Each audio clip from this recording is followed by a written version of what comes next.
आम्लकी एकादशी व्रत कथा प्राचीन समय की बात है। एक नगर था जहां विदिशा नामक राजा राज्य करते थे। वह अत्यंत धार्मिक और विष्णु भक्त थे। उनके राज्य में प्रजा भी धर्मपरायण थी। उनके राज्य में हर कोई सत्य और न्याय का पालन करता था और वहां कोई भी दुखी या दरिद्र नहीं था। राजा स्वयं भी आम्लकी आंवला एकादशी का व्रत रखते थे और अपनी प्रजा को भी इस व्रत का पालन करने के लिए प्रेरित करते थे। एक बार राजा अपने सैनिकों और मंत्रियों के साथ वन में शिकार के लिए गए। जंगल में घूमते घूमते वे थक गए और एक विशाल आंवले के वृक्ष के नीचे विश्राम करने लगे।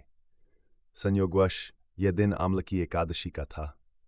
राजा ने अपने सभी सैनिकों के साथ इस वृक्ष की पूजा की और भगवान विष्णु की आराधना की। तभी वहां एक राक्षस आ गया जो बहुत ही भयंकर और क्रूर था। वह अनेक निर्दोष प्राणियों को मारकर खा जाता था। जब उसने राजा और उनके सैनिकों को देखा तो वह उन पर हमला करने के लिए आगे बढ़ा। राजा और उनके सैनिकों ने अपनी पूरी शक्ति से उसका सामना किया, लेकिन वे उसे हरा नहीं पाए। अचानक आंवले के वृक्ष से एक दिव्य शक्ति प्रकट हुई। यह शक्ति भगवान विष्णु के से उत्पन्न हुई थी। उस दिव्य पुरुष ने उस भयंकर राक्षस का संहार कर दिया। राजा और उनके सैनिक इस चमत्कार को देखकर स्तब्ध रह गए। भगवान विष्णु की कृपा से राजा और उनके सैनिक सुरक्षित रहे और उन्हें इस बात का आभास हुआ कि आम्लकी एकादशी व्रत करने से व्यक्ति को अद्भुत शक्ति और रक्षा प्राप्त होती है। राजा ने अपने पूरे राज्य में इस व्रत को करने की घोषणा की और तब से यह व्रत पूरे भक्ति भाव से मनाया जाने लगा।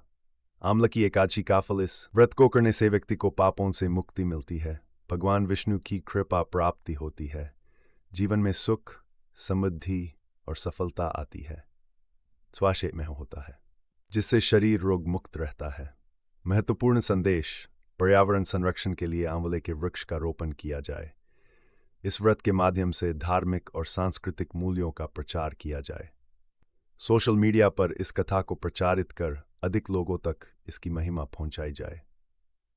नमो भगवते वासुदेवाय मंत्र का जाप करने से विशेष फल की प्राप्ति होती है।